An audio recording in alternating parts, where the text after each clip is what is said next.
අංජුලාදුව කෝ අපේ එක මාමණ්ඩි නිවසට ගොඩවැදුනේ එලෙස විමසමිනි. ඔහුගේ හඬහි වූයේ සුපුරුදු ගම්බීර ගතියයි. ඔවුන් නොයේ කඩවල්පත්තේ ගියා වෙන්නේටි. යන දිහාවක් මට කීලම යන කෙනානි. මම මදක් අමනාපයෙන් මෙන් පිළිතුරු දුන්නෙමි. මලිත් පිළිබඳව මට ඇත්තී විමතියකි. අප විවාහ වී දැන් වසර 2ක් පමණ ගතවීමට ආසන්නය. එහෙත් විවාහයේ මුල් කාලයේ ඔහු මා කෙරෙහි දක්වූ සෙනෙහසින් අඩක්වත් දැන් ඉතිරි විය ලෙත.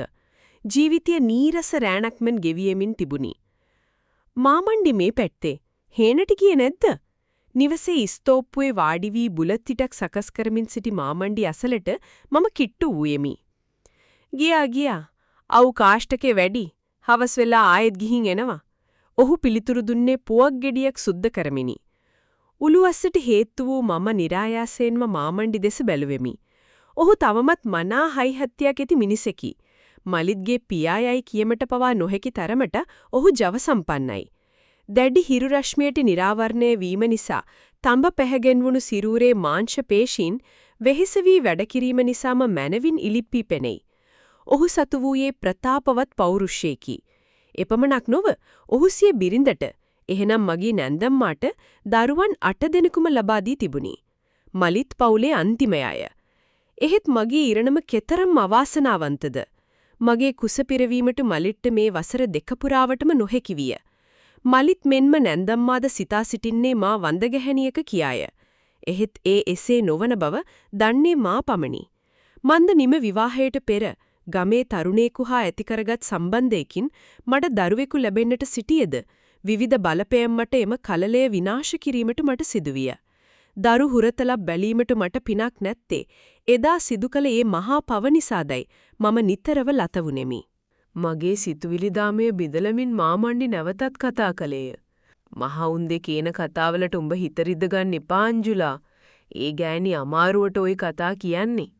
උඹ වන්ද ගෑණියක් කිව්වට කවුද දන්නේ වැරද්ද අපේ එකාගේද කියලා. ඔහුගේ ඒ වදන් පෙළ මගේ කන්නඩිවල අමුතුම අරුතක් දනවන්නට විය. මාමණ්ඩි බුලත් හපේ අවසන් කර මා දෙස බැලුවේ ගැඹුරු බැල්මකිනි. මොනව වුණත් මලිත් මට සලකන විදිය නම් දැන් හරි මදි. මම හීන් හනින් පැවසුවේ බිම බලාගෙනය. මාමණ්ඩි අසුනින් මදක් නැගිට්ට මට කිට්ටු විය. ඔහුගේ සිරුරෙන් වහනය වූ දාඩිය සහ දුම්කොළ මුසු වූ ඊ සැර ගඳ මගේ නාස්පුඩු පසාරගෙන ගියේය. ඒ ගඳෙහි පවා තිබුණේ මා මෙතෙක් නොවිඳි අමුතුම ආකාරයේ පිරිමි ජවයකි. උඹේ වරදක් නෑ අංජුලා. උඹ හොඳ හයිය හත්තිය තියෙන ලස්සන කෙල්ලෙක්. අපේ එකාට ඒකේ අගයක් නෑ. ඔහු පවසන අතරතුර මගේ උරහිස මතින් අතක් තැබුවේය. ඒ රළු අතේ ස්පර්ශය මගේ මුළු සිරුරම හිරිවට්ටා දැමීමට සමත් විය. මා බලාපොරොත්තු නොවුවද මගේ සිතේ ස්පර්ශයට નિરાයාසෙන්ම ඉඩදී බලා සිටියේය. මලිත්ගෙන් ගිලිහී ගියේ රැකවරණය සහ උණුසුම මේ රළු අතින් මට ලැබෙන වාසිය දැනුනි. මහා උන් දෙවුණත් හිතන්නේ මමයි වරදකාරිය කියලා. මම මගේ දැසටා කඳුලක් පිසදා ගනිමින් පැවසුවෙමි. ඒකට දුක් වෙන්න එපා අයිසේ. මම ඉන්නවානේ. මාමණ්ඩිගේ හඬෙන් වඩාත් මෘදු වී ඇත. ඔහු මගේ නිකටෙන් අල්ලා මගේ මුහුණ මදක් එසවුවේය. ඒ මොහොතේ අපේ දැස් එකිනෙකට යාවිය. ඔහුගේ බැල්ම මගේ සිරුර පුරා විදුලි වේගයෙන් ඇදී යනවා මට දැනුනි.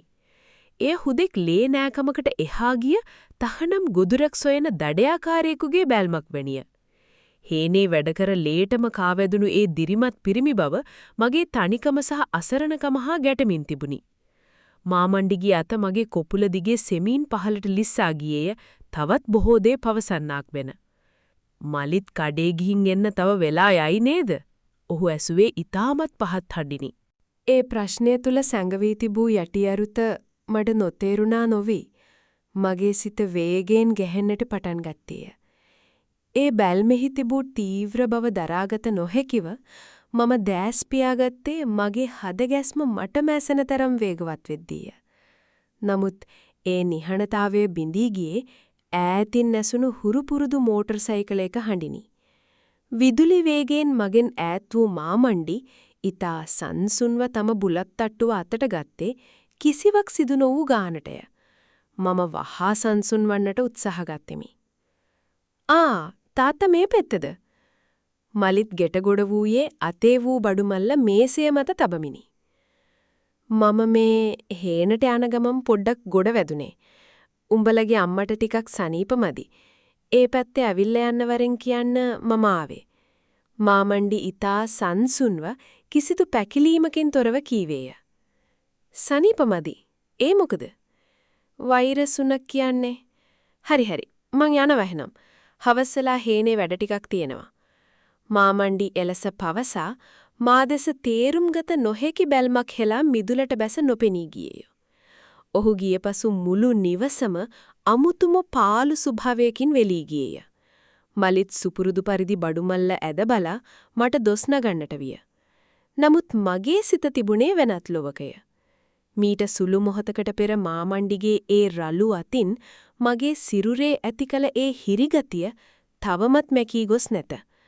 මාමණ්ඩිගේ ඒ ප්‍රතාපවත් පෞරුෂය මගේ සිතේ රහසිගත සිතුවිලි මාලාවක් මවන්නට විය. එය පාපයක් බව දැනත් තනිකමල් මියන මගේ ගැහැණු සිත ඒ තහනම් මුනුසුමෙට ලොබ බඳින්නට පටන්ගෙන තිබුණි. පසුදා උදෑසනම මලිත් සමග මහගෙදර යාමට මට සිදුවිය. මගේ සිතේ තිබුණේ නොසන්සුන් බවකි. ඊයේ දහවලේ මාමණ්ඩි සමග ඇති වූ ඒ කෙටි නමුත් ප්‍රබල බැල්ම මගේ මටකයෙන් මැකී ගොස් තිබුණේ නැහැ. මහගෙදර මිදුලට ගොඩ වෙද්දීම පෙනුනේ ඉස්තෝප්පුවේ හාන්සිපුටුවේ වෙතිරි සිටින මාමණ්ඩිය. ඔහු සුපුරුදු පරිදි උඩුකය නිරාවරණය කරගෙන සරම මදක් ඉහළට කර දනහිසක් නවාගෙන සිටියේය. අප එන විට ඔහු සෙමින් හිස ඔසවා බැලුවේය. "ආපුතා ආවද? අංජුල දුවත් ආවේ එහෙනම්." ඔහු පැවසුවේ ඊතා සාමාන්‍ය හඬකිනි. නමුත් ඔහුගේ දැස් මගේ සිරුර මත මොහොතක් නතර වී නැවතත් මලිත් දෙසට යොමු විය. "ඔව් තාත්තේ. අම්මට සනීප නෑ කිව්වේ ඒකයි ටිකක් බලලා යන්න ආවේ." මලිත් පවසමින් ගේ ඇතුළත ගියේ නැන්දම්මා බැලීමටය. දැන් ඉස්තෝප්පුවේ ඉතිරි වූයේ මා සහ මාමණ්ඩි පමණි. මම ඔහුට පිටුපා බිම බලාගෙන සිටියෙමි. මගේ හදගෙස්ම වේගවත් වනුවෝ මට දැනුනි. ඒ නිහඬතාවය තුල තිබුණේ දරාගත නොහැකි ආතතියකි. "ඊයේ මලිත් ආවට පස්සේ උඹට මොකුත් කිව්වේ නැද්ද?" මාමණ්ඩි ඊතා හෙමින් ඇසුවේය. "නැහැ, මොකුත් කිව්වේ නැහැ." මම වෙවුලන හඬින් පිළිතුරු දුන්නෙමි. ඔහු හාන්සිපුටුවෙන් නැගිට මට කිට්ටු විය. මලිත් සහ නැන්දම්මා කුස්සියේ කතා කරන හඬ ඈතින් ඇසෙයි. මාමණ්ඩි මා පසුකර යනවක් මෙන් මට ඊතා සමීප විය. ඔහුගේ උණුසුම් හුස්ම මගේ ගෙල පිටුපසට වැදෙද්දී මා වෙවුලා ගියෙමි. ඔහු මගේ කනට ඊතා ලංව කොඳුරා පැවසුවේය. මගේ මුළු සිරුරම හිරිවට්ටනෙනි. "අද හවස මම හේනට යනවා. පුළුවන් නම් වතුර ටිකක් අරන් වරෙන්. උඹට කියන්න වැදගත් දෙයක් තියෙනවා." ඔහු එසේ පවසා කිසිවක් සිදු නොවුවක් මෙන් මිදුලට බැස ගියේය. මම එතනම ගල්ගෙසී සිටියෙමි. මලිත් කුස්සියේ සිට එළියට පැමිණෙන විට මම ඉක්මනින් මගේ මුහුණේ ස්වභාවය සගවා ගත්ෙමි. නමුත් මාමණ්ඩිගේ ඒ වැදගත් දේ කුමක්ද දැයි දැනගැනීමේ දැවෙන කුතුහලයක් සහ නොසන්සුන් බවක් මගේ සිත අත්පත් කරගෙන තිබුණි. සවස් යාමේ එළබෙත්ම මගේ සිතේ ඇති වූයේ නොසන්සුන් පෙරලියකි. මලිත් නිවසේ සිටීම මගේ ගමනට මහත් බාධාවක් විය. ඔහු සාලයට වී පත්තරයක් බලමින් සිටි අතර මම කුස්සියටත් කාමරයටත් අතර නොයිවසිල්ලෙන් එහා මෙහා ඇවිද ගියෙමි. මාමණ්ඩිගේ ඒ රළු හඬත් ඔහු කළ ඇරයුමත් මගේ කන් අග තවමත් රැවුදෙයි. "මොකද අංජලා මේ කලබලෙන් වගේ?" මලිත් හිස ඔසවා බැලුවේය. "නෑ, මම මේ වතුර කලගෙඩිය ටිකක් පුරව ගන්න බැලුවේ එළින්ද පැත්තට ගිහින්." මම වෙවුලන හඬ පාලනය කරගනිමින් පැවසුවමි. "දැන්ද වතුර අදින්නේ? තව ටිකකින් අඳුර වැටෙයිනේ." ඔහු යලිත් පත්තරයට net යොමු කරමින් කීවේය.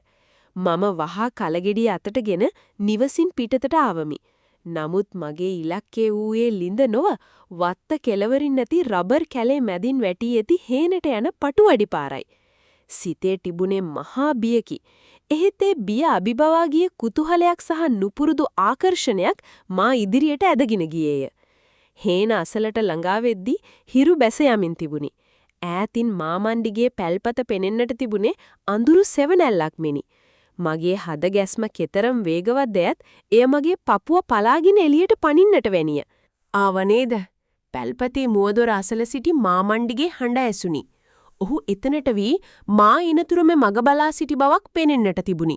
ඔහුගේ උඩුකය තවමත් නිරාවරණය වී තිබූ අතර අවුවට තැලුණු සිරුරේ පිරිමි පෞරුෂය සැඳෑ අඳුරේ වඩාත් ගම්බීරව දිස්විය. මලිත්ට හොරෙන් ආවේ. මට ඉක්මනට යන්න ඕනි. මම කලගෙඩිය පසකින් තබමින් හීන් හඬින් පැවසුවෙමි. මාමණ්ඩි සෙමින් මා අසලට පෙමිණියේය. ඔහුගේ ඒ තීව්‍ර බැල්ම මගේ මුළු සිරුරම පසාර කරගෙන යනවාක් මෙන් මට දැනුනි. ඔහු මගේ දෑයත් සෙමින් අල්ලා ගත්තේය. ඒ මොහොතේ මගේ සියලු තර්ක බිඳ වැටුනි. මලිත්ගෙන් නොලැබුණු ඒ රැකවරණය සහ සැබෑ පිරිමියෙකුගේ ආදරය මේ රළු ස්පර්ශය තුල ඇතැයිය මගේ සිත මටම මුමුණන්නට විය. මාමණ්ඩිගේ දෑයත් මගේ උරහිෂ් වටා වෙලෙද්දී සැඳෑ අඳුරේ හේන මැද අප දෙදෙනා පමණක් හුදකලා විය. හේන මැද ගෙවුණු ඒ හෝරා කිහිපය මගේ ජීවිතේ කාලය නතර වූාක් මින් දැනුනි. එහෙත් අවට පරිසරය වෙලාගත් ඝන අඳුරත් රැහෙයියන්ගේ නාදයත් මාව යලිත් බියකරු යථාර්ථයකට ඇද දැමුවේය. මාමණ්ඩිගේ ඒ රළු ස්පර්ශයෙන් මිදී වෙවුලන දෑයතින් කලගෙඩිය කර තබාගෙන මම රබර් වත්ත දිගේ දිව ගියමි. ලිඳ අසලට ගොස් ඉක්මනින් කලගෙඩියට වතුර පුරවාගත් මම හතිලමින් නිවසට ගොඩ වැදුනෙමි. සාලේ ලාම්පු එළියෙන් පෙනුනේ මලිත් අද්දක බැබඳගෙන දොරකඩාසල එහා මෙහා ඇවිදිමින් සිටින ආකාරයයි. ඔහුගේ මුහුණේ තිබුණේ වෙනද නොදුටු කෝපයකි. "දැන් දෙන්නේ තමුසේ? රෑබෝ වුණා අංජුලා?" මලිත් ගිගුම් දෙමින් ඇසුවේය. "නෑ මලිත්, මම අර සීතාක්ක එක්ක කටාවකට වැටුණා." මට වචන ගොත ගැසුණි. මාමණ්ඩිගේ දාඩිය ගඳ සහ දුම්කොළ සුවඳ තවමත් මගේ සිරුරේ තැවරියේතයි මට සිතුණි. "මොන පැයක් තිස්සේ මොනව කතා කරාද?" ඔහු මගේ උරහිසින් අල්ලා තදින් සොලවා දෙමුවේය. "මලිත්, මම කිව්වනේ." මගේ දෑසින් කඳුළු කඩා වැටුණි. ඒ කඳුළු මලිත් කෙරෙහි ඇති බිය නිසා නොව, මගේ සිතේ ඇති ඒ වරදකාරී හැඟීම සහ ඔහු නොදන්නා ඒ රහස දරා ගන්නට නොහැකි වූ නිසාය. "කටවහපන්. දරුවෙක් හදන්න බැරි වුණාට තමුසෙට රස්තියාදු වෙන්න නම් හොඳට පුළුවන්. ආයේ මේ වගේ රෑ වෙලා එළියට බැස්සොත් බලා ගන්නම්." මලිත් මට දොස් තබමින් කාමරයට වැදී දොර වසා ගත්තේය. සති කිහිපයක් ගෙවී ගියේ මහා බරක් හදවතේ තබාගෙන මිනි. එදා සිදු වූ රහසිගත හමුවීමෙන් පසු මගේ ගතට මෙන්ම සිතටද නුපුරුදු වෙනසක් දැනෙන්නට විය. උදෑසන අවදිවන විට දැනෙන ක්ලාන්ත ගතියත් කැමරුචිය හදිසියේම නැති වී යාමත් මට අලුත් අත්දැකීමක් විය.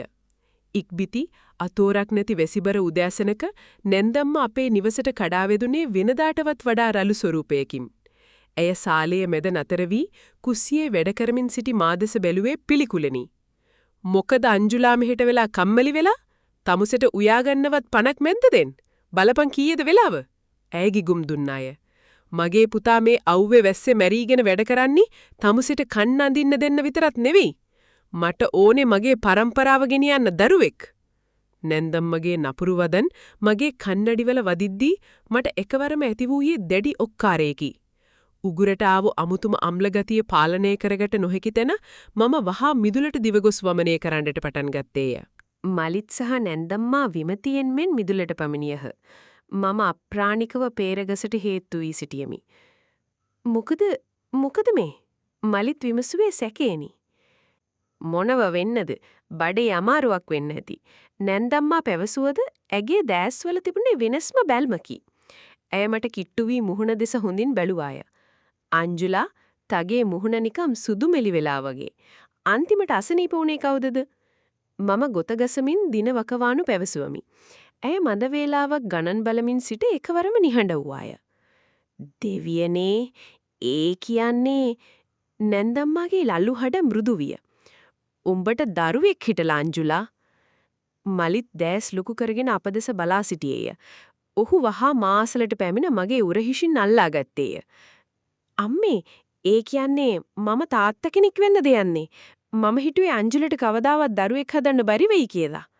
නැන්දම්මා මාව සාලයට කැඳවාගෙන ගොස් අසුනක වාඩි කරුවාය. ඇය මීට පෙර කිසිදා නැති සෙනෙහසකින් මගේ හිස අතගායාය. "දැන් ඔය බර වැඩ කරන්න යන්න එපා. මම හෙටම බෙහෙත් ගන්න යන්න ලෑස්ති කරන්නම්. අපි මලිත්ගේ දරුවනේ." ඇය සතුටින් උදම්මනන්නට වූවාය. මලිත් සතුටින් මගේ අත අල්ලගෙන සිටියද මගේ මනසේ මැවුනේ හීනි පැල්පතේ සිටි මාමණ්ඩිගේ ජව සම්පන්න රුවයි. මලිත්ගේ සතුට දෙස බලන විට මට දැනුනේ මහා වරදකාරී හැඟීමකි. නමුත් ඒ සමගම මා වඳ ගැහණියක නොවන බව මුළු ලෝකයටම ඔප්පු කිරීමට ලැබුණු මේ අවස්ථාව ගැන මගේ සිතේ රහසිගත තෘප්තියක්ද ඇතිවිය.